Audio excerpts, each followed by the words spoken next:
The signal came without warning. It was not loud or noisy. It was quiet, cold, and clear. One sentence repeated again and again on every screen in every language known to Earth. The sentence was simple: bow or burn. No face, just a message, like a knife to the throat of the entire planet. First, people thought it was a prank, a hack, or maybe a test. But then, Earth's moon satellite went dark. The second signal came, this time only in one voice. It sounded smooth and polite, almost like a teacher reading a lesson. You have one day. Obey or vanish. The world fell into panic. News. Channels screamed about war. People filled the streets in every country, holding signs, crying, praying. Earth had faced threats before: asteroids, climate disasters, even small alien signals. But this was different. This was not a visitor. This was a conqueror, and it had already made its demand. Inside the United Nations building, leaders of every major country met in emergency sessions. Some said to answer peacefully. Others said to prepare weapons. But no one really knew who sent the message. No ship was visible. No planet was named. It was like a ghost had knocked on Earth's door. Far out near Mars, a satellite vanished. A deep space drone picked up something strange, a shadow moving fast behind the planet. It was too large, too quiet, and had no known shape. The data was unclear. Scientists argued if it was even real. But the fear in their voices was very real. Earth was not ready for war, at least not the Earth that most people knew. But there was another Earth, a hidden one. Deep underground, beneath frozen mountains in the Arctic, a door opened after 40 years. Inside was something even most governments didn't know existed: Project Revenant, the last defense of Earth. It had one purpose only if the world was ever truly in danger from the stars. This project would wake, and now it was awake. General Rain, an old soldier with silver hair and sharp eyes, stood alone inside the control room of Revenant Base. He had waited his whole life for this moment. "We knew they would come," he said to his team, voice cold but calm. "We just didn't know when." A woman beside him typed the final code into the system. Across the Arctic base, lights turned red, heavy doors opened. Ships that looked like shadows with wings powered on. They didn't make noise. They didn't have names, only numbers painted in gray. F1, F2, F3, F2, F12. These were not regular ships. They were part of the Black Fleet. High above Earth, a telescope caught the first clear image. A massive shape was entering the edge of the solar system, moving like it didn't care about speed or hiding. It was shaped like a spear, blacker than space itself. As it passed by Jupiter, one of the moons started to break apart without a single shot fired. It was like the ship's presence alone bent reality. Back on Earth, fear turned into silence. No one spoke. No one moved. Even world leaders had nothing to say. Every screen now showed one thing: the alien ship. The words from the message played. One more time: bow or burn. But this time, something was different. The broadcast was cut off mid-sentence. Someone had shut it down. In space, 22 black ships rose from the dark side of the moon. They didn't send messages. They didn't flash lights. They just floated, quiet, cold, waiting. The people of Earth did not know their names. But deep inside the base, a young technician whispered one word to himself as he watched them move: monsters. General Rain watched the feed closely. "This is not just war," he said. "This is a test. They want to see if we beg." He turned to his crew. "Make sure they understand we don't beg. Not now. Not ever." A voice from the command station spoke. "General, targets locked. Black Fleet ready." Rain gave one nod. Sent the first answer. From the belly of one black ship, something moved. It was a missile butt. Not any normal missile. It was dark, silent, and didn't glow. It looked like a piece of the void. It launched without sound, flying through space like a ghost. Toward the alien ship, The world would never forget what happened next. The alien ship stopped. Just stopped. All power around it shut down. Cameras turned black. Signals died. Then, every screen on Earth flashed one final time with a new message. Only 3 words. We are coming. The people of Earth didn't know what it meant. But deep underground, General Rain knew exactly what was about to happen. The real war had just begun. The alien ship did not speak again for hours.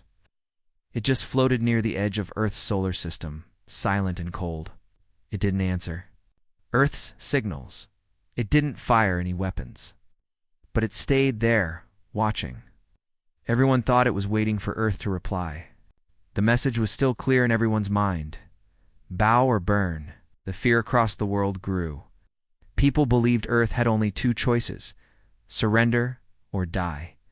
In the United Nations building, the top leaders gathered again. Some shouted, others cried the pressure was too much. The United States wanted to prepare for war. China asked for calm. France said Earth should send a peace team, and that's what they decided. A fast ship was prepared with 5 trained diplomats. They were told to go near the alien vessel, send a peaceful message, and wait. Everyone hoped the aliens would talk, not attack. The peace ship launched with high hopes and soft words. Its message was simple. We come in peace. Let us talk. Earth watched the ship's camera feed in silence. The small ship moved closer to the alien vessel. Then, nothing. The screen went black. No sound, no explosion, just gone. The peace team never returned. Screams filled the UN room. Some leaders demanded to fight back. Others were frozen in fear. Earth had just been given its answer. There would be no peace. In the shadows of Earth's orbit, something moved again. Black Fleet. The secret ships created by Project Revenant began to shift into formation. Each one floated like a silent hunter. They didn't blink. They didn't shine. They just waited. General Rain stood in the Arctic base, arms crossed, eyes on the live feed from space. He wasn't surprised by the peace ship's destruction. They don't want peace, Rain said quietly. They want obedience or extinction. One of his officers, a young man named Laris, turned to him. The public doesn't know what's coming. The media is still saying we might avoid war. Rain shook his head. Let them believe. What they want for now, but the Black Fleet is Earth's answer. We don't give second chances. Back near Jupiter, new data arrived. Another Earth satellite had gone offline, then another. A strange wave of energy had passed through the area. Not an explosion, but something else. Like a deep space signal, too powerful for machines to handle. Scientists were confused. Was it a weapon? A warning? Didn't matter. Earth had seen enough. In secret, Rain gave the order. The Black Fleet was to move to high alert. Their stealth. Engines powered up, silent and invisible. The world still didn't know about these ships. Even some of Earth's own military leaders thought the Black Fleet was only a rumor. But now, these ships were real, and they were angry. One by one, the black ships began to spread out across the solar system. F3 moved near Mars. F7 drifted to Saturn's orbit. Stayed hidden behind the moon. These were not just ships, they were traps. Each one had powerful weapons, advanced tech, an AI built to fight without mercy. Back in the Arctic base, a dark screen showed the alien ships. Shape growing clearer. It had sharp angles, like blades stacked on top of each other. Parts of it moved on their own. It looked alive, but not natural. Rain stared at it, thinking hard. They still think we're weak, he said. They think Earth will kneel. What? Earth never kneels, Laris whispered. A signal appeared on Earth's system again. It was the alien voice, cold and smooth. This is your final chance. You were warned. Surrender now, or we will erase your planet. The signal cut out. Everyone waited. Some prayed, others cried. But General Rain didn't wait. He picked up a small black device, pressed his thumb to it, and said only 3 words. Begin. Phase 1. In space, F5 and F6 powered their weapons. Their systems locked onto the alien ship's weak points, not the armor. but the communications array. They didn't want to destroy it yet, not completely. I wanted to make it feel fear. 2 black missiles fired, fast and almost invisible. They hit their targets perfectly. The alien ship spun slightly, lights flickering across its dark skin. For the first time, the alien ship moved, not forward but back. It was trying to retreat. Rain saw this and gave a cold smile so they can feel fear. Cross Earth, blackout. Screens began showing a new message, not from the aliens, but from the Black Fleet. You sent a demand. We sent our answer. No mercy. The people of Earth didn't know who wrote it, but it didn't matter. The message was clear. The aliens expected surrender. But Earth had chosen war. The world was quiet, but not calm. After the alien threat and the loss of the peace ship, fear had spread everywhere. People stayed inside. Cities shut down. News screens repeated the alien message again and again. Bow or burn. Message from the Black Fleet was shorter, no mercy. Most people didn't understand what that meant. Some thought it was fake. Others hoped it was just a warning. But far above Earth, in the blackness of space, something had begun to move. They came slowly at first, shadows rising from dark hangars on the moon's far side. Their shapes were strange, not like any ship people had seen before. No wings, no glass windows. Just long, dark bodies, smooth and silent. The Black Fleet had returned. Each ship had only a number, not a name. F1, 2, F1, 2, and now more were joining. F13 to F20. These ships had been built in secret, using human science mixed with stolen alien tech, hidden from the public, hidden from even most governments. Only a few people on Earth knew the full truth that Earth had prepared for this war long ago, inside the Arctic base. General Rain stood in the command room watching the screens. Every ship's location appeared as a cold white dot. The Black Fleet is ready, a voice said from behind him. Rain nodded. They think we are soft, he said. They think Earth was never built for space war. Now they will see. Each ship was different. F3 had long-range stealth torpedoes. F9 could shut down enemy systems with strange waves of energy. F1 carried drones, small, fast machines that swarmed like bees. And then there was F1, the oldest and most dangerous. F1 didn't carry weapons in the normal way. It was a weapon. Built with a reactor so powerful it could twist gravity. The alien ship, still near the edge of the solar system, began to shift its path. It started to turn slowly, carefully toward Mars. Earth's satellites picked up the change in movement. Everyone thought it would attack next. But the aliens didn't know Earth was no longer alone. The Black Fleet had already spread through space, hiding behind moons, inside asteroid belts. And in the cold shadows of planets, near Saturn, F4 sent out a short signal. It bounced from moon to moon until it reached General Rain's base. Enemy scouts detected, the message said. Small alien ships. 3 total watching. Lane looked at his second in command. Let them watch, he said. Then, erase them. F4 didn't wait. 2 torpedoes launched from its side. The torpedoes didn't make noise. They didn't shine. They moved like shadows, cutting through space. In less than 5 minutes, the alien scouts were gone. No pieces. Number. Signal. Just gone. Back on Earth, a scientist inside the Space Defense Center shouted, "Something strange is happening near Titan. Our radar saw 3 objects disappear at once. No one could explain it, but in the Arctic base," Rain smiled. "Was us?" he whispered. The Black Fleet was not built to fight fair, was built to win. And now the galaxy would learn that Earth was not a weak planet. Not anymore. One of the alien ships tried to send a message to the main vessel near Mars. The message was short, a warning in their own language. But it never reached its target. F7 was already there, listening. The moment it detected the signal, it blocked it and responded with its own silent attack. Another scout was erased. The aliens had made a mistake. They thought they were hunting prey. But now the prey had become predators. On every ship in the Black Fleet, Human pilots waited quietly. Most of them were not famous. Some had no family left. Some had joined the fleet knowing they might never return. But each one had trained for this moment.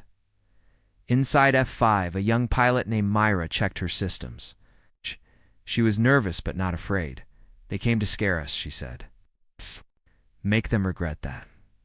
In the command room of F2, Captain Juno gave his final order. "We don't attack blindly. We make them bleed, slowly. Make them fear us." The fleet did not move fast. It didn't need to. The enemy was already shaking, the alien main ship. Near Mars, it stopped again. It sent no more threats, no more messages, just silence. Maybe they were confused. Maybe they were trying to understand how Earth's response came so fast. But understanding would not save them. Inside the alien ship, the commanders tried to find the attackers. Their sensors showed nothing. Their scanners failed. They saw only darkness. One of them whispered a word in their own tongue. It meant ghosts. They were not wrong. Back on Earth, people started to hear strange rumors. Black shapes in the sky, ships without names, soldiers in dark suits. The truth was spreading slowly, but surely Earth had answered, and its answer was not peace. It was the Black Fleet. Saturn's largest moon, Titan, floated quietly in the deep cold of space. Its orange clouds hid oceans of ice and gas. For millions of years, it had been silent. But now, it was about to become the first battlefield of a war no one on Earth ever imagined. The Black Fleet had chosen Titan for its first real strike. Not because it was important, but because enemy scouts were there and they needed to vanish. F4, F6, and F9 floated near Titan's edge. Their engines made no sound. Their black holes blended into space, like shadows among shadows. Inside F6, Captain Darrow watched his screen, saw the alien scouts, a group of small, fast ships moving slowly around the moon. They were scanning Titan, likely searching for signs of human tech. They didn't know they were already being watched. 3 targets, said the AI in F6. Weapons locked, awaiting order. Captain Darrow tapped his screen. No mercy, fire. From the sides of the ship to black torpedoes launched. They didn't glow. They didn't make noise. They just flew fast, too fast for the alien scouts to detect. One struck a scout in the center. The ship didn't explode, it simply broke apart in silence. The second torpedo split into 5 small drones and sliced the next ship from below. The third scout tried to run, but it didn't get far. 9 had already flanked it from the dark side of Titan and finished it with 1 precision blast in less than 60 seconds. All 3 alien scouts were gone. Inside the Arctic base, General D. Rain received the report. Titan strike successful? No survivors? No Earth forces lost. Rain nodded slowly. They didn't even see us coming. This was exactly what the Black Fleet was built for: silent, fast, and deadly attacks. No warning, no messages. Just destruction. Back on Earth, the public still didn't know about the battle. News anchors talked about strange solar storms, system errors, and failing satellites. No one said the truth. But some people began to wonder, why were there no new alien threats? Why had the big ship near Mars gone quiet? The alien voice had not spoken in days. It was like they were waiting or unsure. That was the point. Near Mars, the alien mothership received broken signals. Something had happened near Saturn. Their scouts were gone. But there was no battle report. No enemy transmissions. Only silence. The alien commander, a tall creature covered in silver armor, stood inside the mothership's command hall. His name was Verkal, a warlord feared across 5 galaxies. He had crushed dozens of planets. When he threatened them, they obeyed. Until now, he watched the map of the solar system. Earth's position blinked calmly. He expected fear, surrender. But instead, his scouts disappeared. His systems were jammed. His fleet couldn't reach out for help.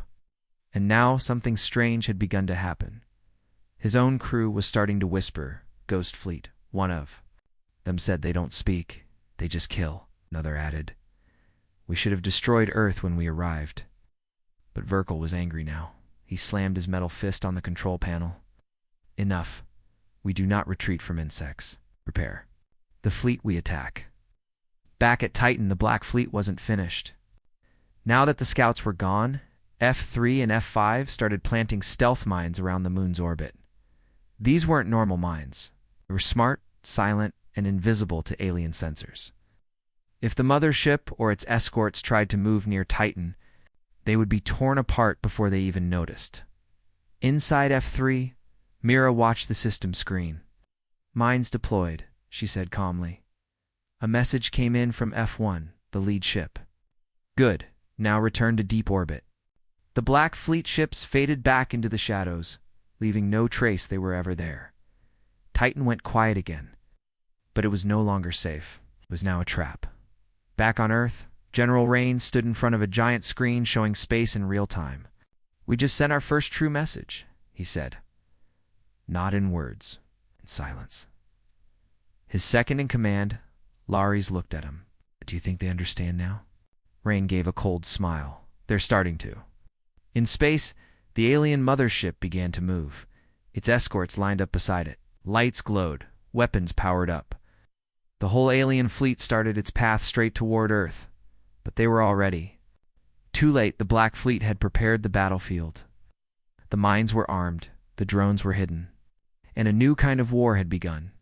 A war where Earth didn't ask for peace. A war where the enemy would never see what hit them. Far beyond Earth, deep in the black heart of space, the Dravari Empire watched in silence. The loss of their scouts near Titan was not a small thing. It was an insult. For hundreds of years, the Dravari had ruled the stars with fear. No species had ever dared fight back. They demanded respect. Tanned. They got it. But now, Earth had broken the pattern. Earth had attacked first. And worse, Earth had won. The high command of the Dravari met inside their throne ship, a giant city. Floating in space, their leader, Supreme Warlord Shartel, sat on a high platform above the others. His armor was made from the bones of past enemies. His face never showed emotion. He listened as his advisors gave their reports. "The Earth fleet does not follow known military logic," one general said. "Their ships are silent. They do not respond to threats. They appear and disappear like ghosts. They are few." Another growled. "Only a small number of vessels can crush them." Shartel raised a hand, and the room fell silent. "It is not about numbers," he said slowly. "It is about fear. Earth has broken our message. They killed our scouts. If we let this go unanswered, others may rise." Look down at his fleet captains. "Prepare the war arm." The war arm was the Empire's strongest force. Hundreds of ship's cruisers, destroyers, command vessels, and 2 dreadnoughts, each one larger than a mountain. They were fast, heavily armored, and used gravity weapons powerful enough to crack moons. The Dravari were not coming to fight a war. They were coming to erase a planet. Back in Earth's solar system, the Black Fleet picked up movement. Sensors detected multiple objects entering from the edge of the system, faint but real. The ships were large, distant, and closing fast. Inside the Arctic base, General Rain read the data carefully. "They've sent the war arm," he said. "They're not hiding anymore." His second-in-command, Lares, looked at the numbers. 200 ships? That's not a fleet. That's an invasion. "We expected this," Rain said. "They think we'll panic. That we'll try to run or beg?" Lares asked quietly. "And what do we do?" Rain's eyes narrowed. "Make them regret it." He gave the order. The Black Fleet was to move into Phase 2, Engagement Protocol Cold Dagger. Every ship in the fleet powered up hidden systems. They sent no signals. They didn't glow. They moved like shadows behind every planet and moon. Even their own satellites couldn't fully track them. They had trained for this moment. And now, they were ready. The Dravari fleet entered Neptune's orbit. From the outside, it looked like a wall of death. Long ships lined up like teeth, glowing red in the dark. They sent a message toward Earth. "You had your chance. Erase your mistake." Earth's public finally heard the alien voice again. Panic returned. Some begged their governments to surrender. Others prayed for a miracle. But far above the noise, the Black Fleet was already in motion. F-7, F-11, and F-15 moved into intercept paths near Uranus. Their stealth shields held strong. Alien sensors couldn't find them. On the Dravari ships, captains saw nothing strange. Their path looked clear. Their war chants began. But then, something odd happened. Their lights flickered. Their computers restarted without warning. One of the lead ships spun in space, confused. Its engines failed for 2 seconds, just long enough for 2 Black Fleet torpedoes to tear through its center. Ship broke in half without sound. The others didn't know what hit them. Another destroyer lost power. Its guns turned off. A third ship vanished from radar. There was no explosion, just disappearance. Inside one Dravari dreadnought, the crew screamed in confusion. "What is happening?" shouted one officer. "We are blind. They're in our systems," another cried. "They're inside the ship." The Black Fleet had released a new weapon, digital ghosts. Small AI viruses programmed to hide inside Dravari tech, slowly spreading, turning their systems against them. It had taken years to design, and now it was working. In just 15 minutes, 10 Dravari warships were gone. Not one message from the Black Fleet. Not one warning. Earth didn't reply with words anymore. Back at the Arctic base, General Rain received a live feed from F2. One of the enemy cruisers was drifting helplessly, its crew abandoning ship into the cold. "Should we allow escape pods to land on Mars?" Lares asked. Rain shook his head. "No mercy was their demand," he said. "Now it's their punishment." One final missile was fired. The escape pods turned to dust. Across the stars, the Dravari felt something they hadn't felt in centuries: fear. This was not the weak, soft Earth they had expected. This was something else. This was vengeance. The Dravari fleet was no longer confident. It was no longer proud. After the loss of 10 ships near Uranus, everything changed. Their enemy, Earth, still hadn't shown itself. There were no faces, no names, no voices. Only destruction. Ships died in silence. Systems failed without warning. Whole crews disappeared. The Dravari were used to open battles loud, strong, direct. But this was different. It felt like something was hunting them. Inside the command ship, Warlord Chartel stood still, watching the dark space ahead. His red eyes burned with rage. Around him, his officers whispered. Some blamed Earth's technology. Others believed the humans had help. But one voice, low and shaking, said something that made the room fall silent. "We are fighting." Ghost Chartel's fist slammed into the metal wall. "We are the Empire. We do not fear shadows." Dot. But his voice had lost its edge. He could see it in his crew's eyes. They were not warriors anymore. They were prey, far away, hiding near. Neptune, the Black Fleet, listened. Their sensors picked up the Dravari's confusion. Every message, every system restart, every panic call. Fate and F-12 were now deep inside the enemy fleet, using stealth tech and jamming tools. They moved like phantoms, firing, vanishing, striking again. Earth's ships were outnumbered, but they didn't fight for control. They fought to terrify. Inside F-8, Commander Silva gave a quiet order. No open combat. Hit, fade, hit again. Tiny drones, black as space, launched from the ship's belly. They flew into Dravari engines and control rooms, sticking to the hull like insects. Some exploded, tearing holes through metal. Others released signal scramblers, cutting off communication. One even turned a Dravari ship's AI against its own. "Crew," the aliens screamed in the dark, unable to tell what was happening, and Earth still said nothing. No demand, no peace offer. No words, just war and silence.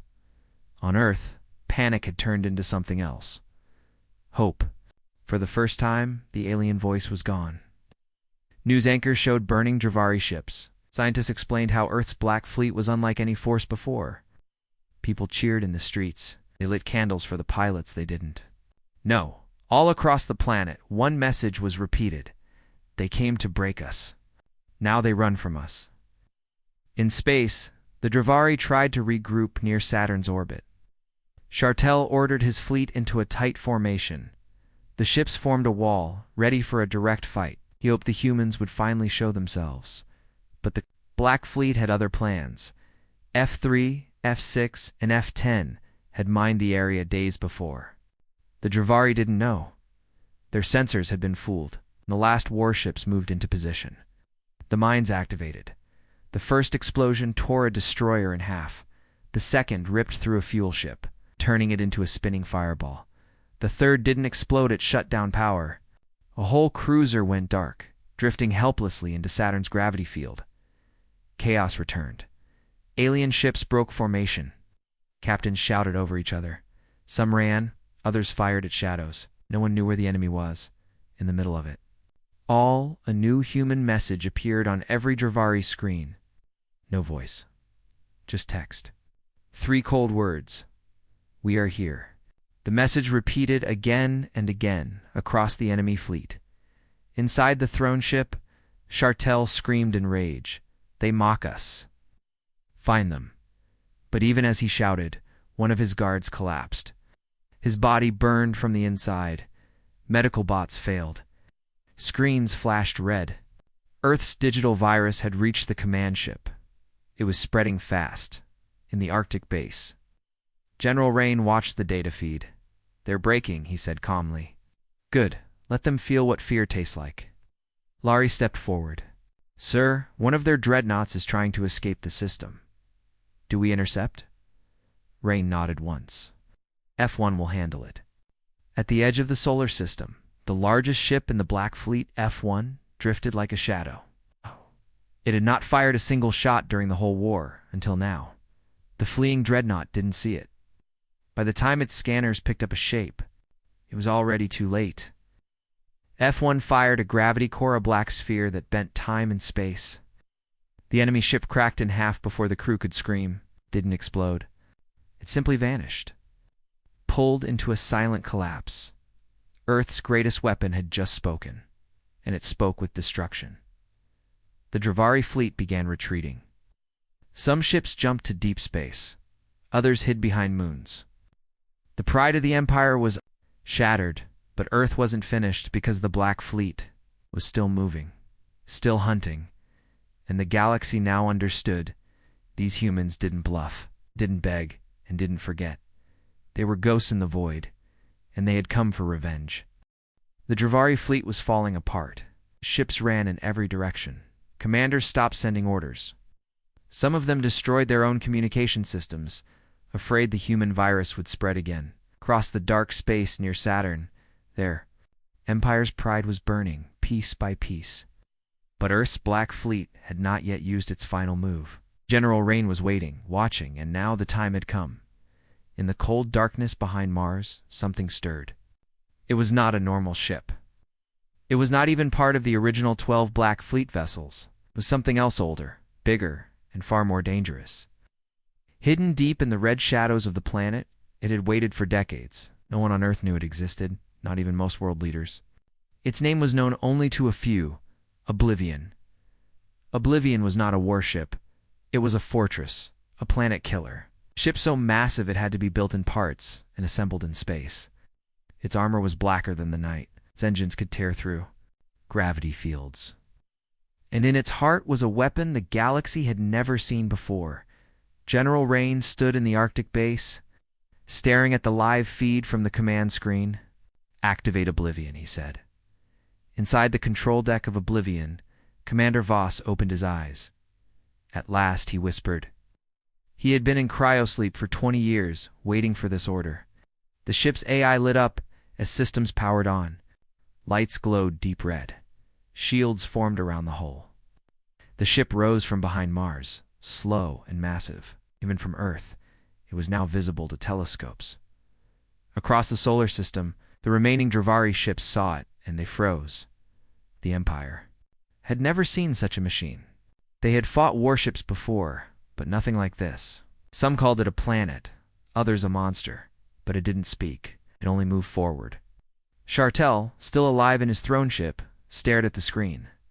His hands were shaking. Is that? He asked. His advisors said nothing. Even his AI couldn't give an answer.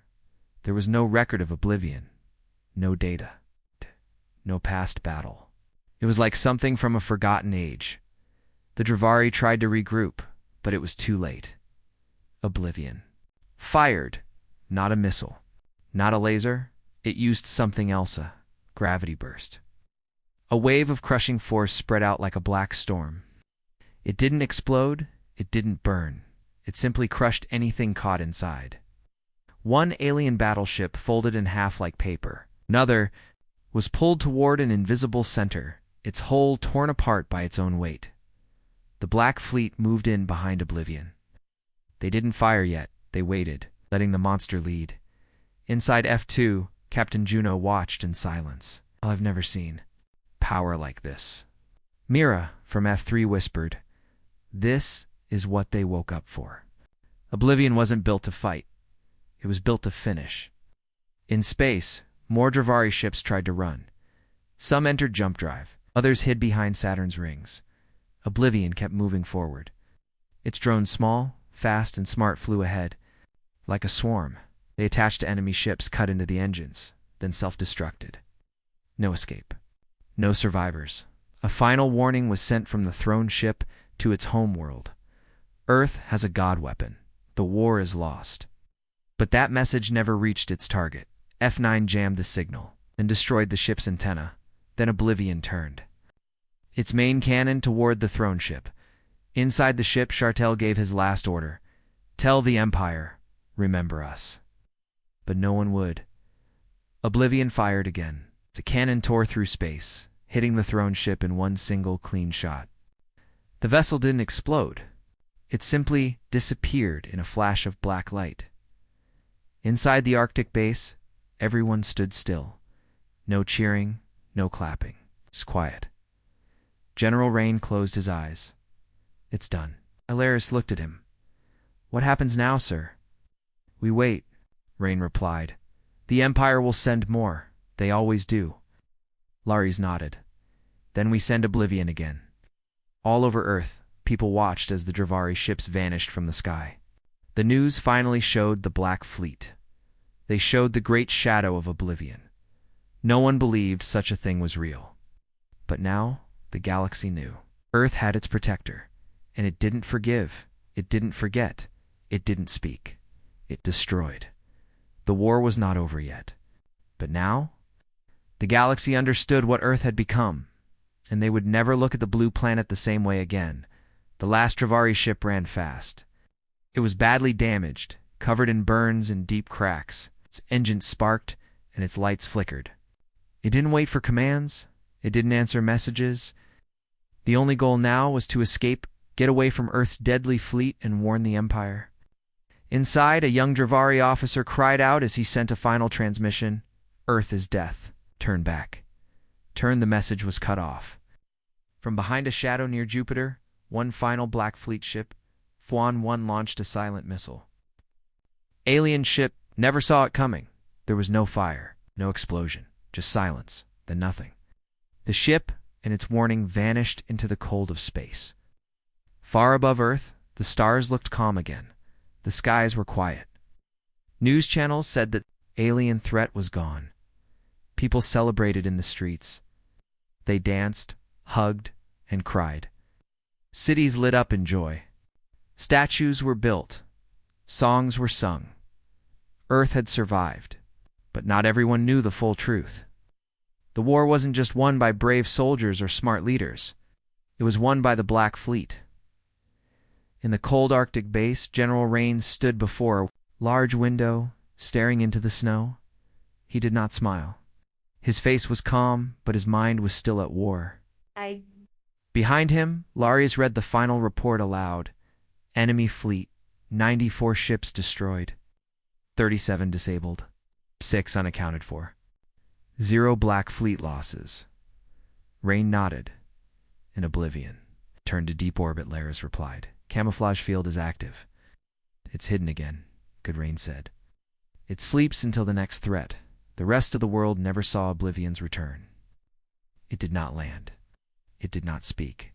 It drifted far away, beyond Earth's orbit, and disappeared into space, like a ghost, waiting in the dark. Inside the Dravari homeworld, chaos had begun. Warlords shouted. Governments broke apart. Their empire, once strong and feared, now shook. With fear, no one had ever beaten them like this. And now they had no answers. Their most powerful fleet had been destroyed. Their best commanders were dead. And worst of all, they had no idea how Earth had done it. A new fear spread across the galaxy. Other species, once quiet and scared, began to ask questions. Could Earth be trusted? Was it now the strongest force in the stars? Some tried to send spies. Others planned small attacks to test Earth's power. But none returned. The Black Fleet always saw them first. And when it struck, it left no witnesses. Months passed. Earth returned to normal on the outside. People went back to work. Schools opened. Businesses started again. But under the surface, everything had changed. Earth was no longer a small, weak planet. It was a warning to the galaxy. The United Nations tried to make peace with other alien races. They sent messages of calm and friendship. But those messages always carried a silent truth behind them. Memory of what had happened. One demand. No mercy. Earth's Black Fleet was their answer. In deep space, a lonely signal station on a far-off moon picked up a strange sound. A small Dravari scout ship had entered the system.